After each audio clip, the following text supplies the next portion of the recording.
Hello, hello. Welcome on into another episode of the Whiskey Crusaders. I'm Will. I'm Sarah. I'm Matt. This one's Tonks. Today we're going to be drinking Blackened. Much like her face. At least half of it, like Two-Face. Two-Face. Be sure to hit that like and subscribe button and click that notification bell. Matt, why don't you tell us a little bit about Blackened? All right, this is Blackened. Yeah, it's a blend of straight whiskeys finished in black brandy casks. Comes in at 45%. This is a collaboration between Dave Pickerell, the late Dave Pickerell, unfortunately, it's passed, and Metallica. It's a blend of like straight bourbons and ryes, finished in blackberry brandy casks, which is a very interesting thing. Apparently, something's flying around their house. Look, Tonks, get it. Get it, Tonks, get it. Dave hand-selected the barrels that they were going to use, and then they put them into the warehouse, and they shook them really loud with Metallica music. So theoretically, there's this proprietary system of sound enhancement that called black noise and shakes the whiskey in and out of the barrels. Whether it really works or not, who knows? Seems like a cool idea. I don't know. Sounds like fun. They use basically a giant subwoofer and then stick it in the barrel house and just rock the shit out of it. But apparently, if you look on your bottle, you can actually go to the website and find which song was used on your bottle, which is kind of cool. So, any reason to play some Metallica really loud, right? There you go.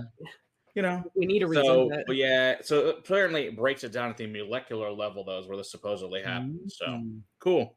But yeah, it's an American whiskey. Since it's nothing's over 50%, so that's why it's black. It's bourbon and rye. So, and this is a donation from our buddy Jose Martinez, the first man to complete the Texas Whiskey Trail. So thank you very much, Jose. Appreciate it. Cheers, buddy. Cheers, Jose. Ooh, that's a lot of rye in there. It is.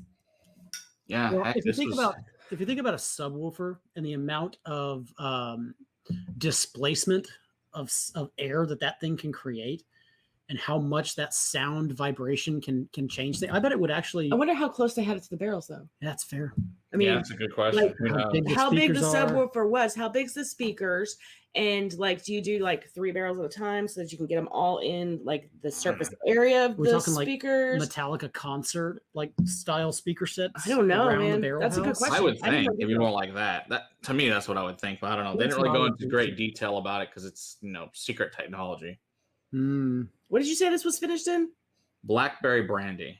That's what it is. Sorry, black brandy, not blackberry. But you do get blackberry on the. I do. For sure. Yeah. I do get the berry. Vanilla, honey, butterscotch, but then so much pickle. Rye. See, I don't get any of that. I get clove and tobacco. I get some mint on top of it. Yeah. Nutmeg. I don't get as much dill on the nose that I normally get on a rye. I'm getting dill and mustard seed. I almost get like a malted rye in here too, I think. I get the mustard seed. Yeah, I can get behind a malted rye as well. Overripe bananas with blueberries, cinnamon, burning incense, and oak. It's a lot more complex than I expected, to be real honest. Well, that's because they use subwoofers. Definitely. Totally the subwoofers. That's totally what did it. Duh. It's got to be. You guys don't know what you're talking about. This smells like a pretty good blend of corn and rye. It's got some nice it really does. What's my ABV? 45%? 45, yeah. Okay, so 90 proof. Yeah.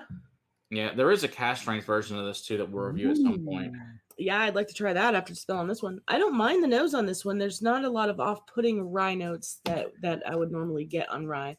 You're getting the pickle, but I haven't tried it yet.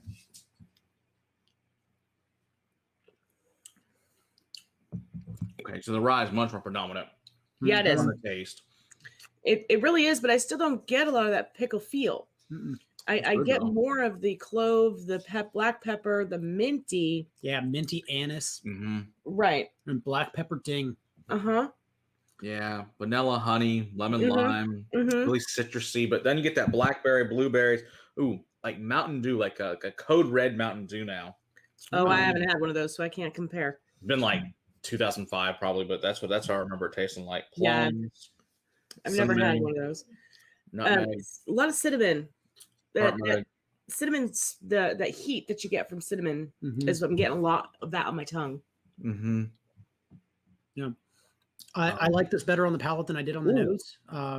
The rye spice that actually shows up in the way I like rye, which is a little bit of that berry too, cinnamon, black pepper, and not into those dill notes, which is basically all I'm getting on the nose. So that's so odd.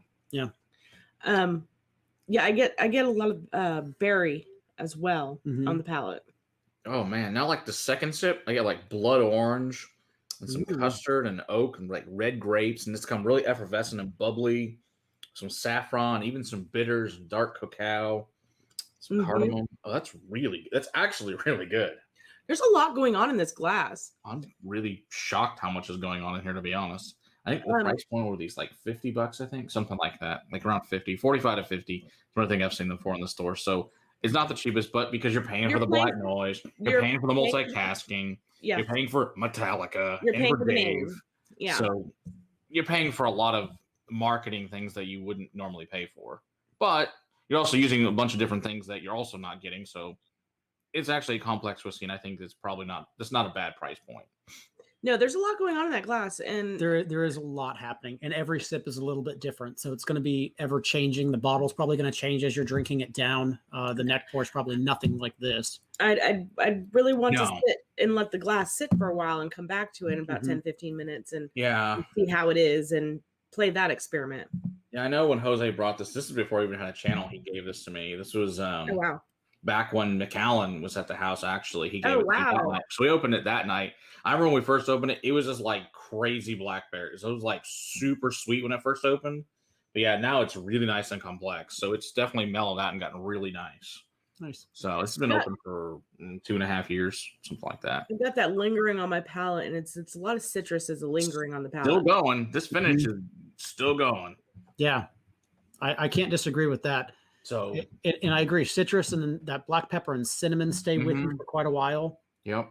And then berries, not just blackberries, but just dark berries in general. Maybe even into plum. It's almost got a little bit of that chocolate rye vibe that Balcones has.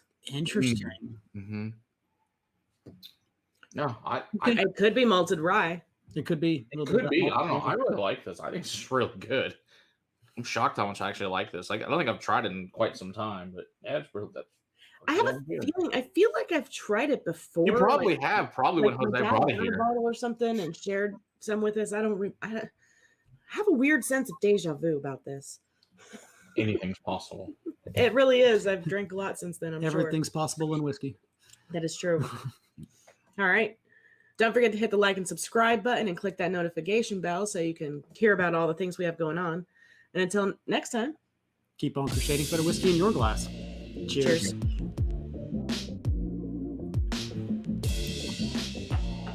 Better than I expected. Yeah, that's way better than I expected.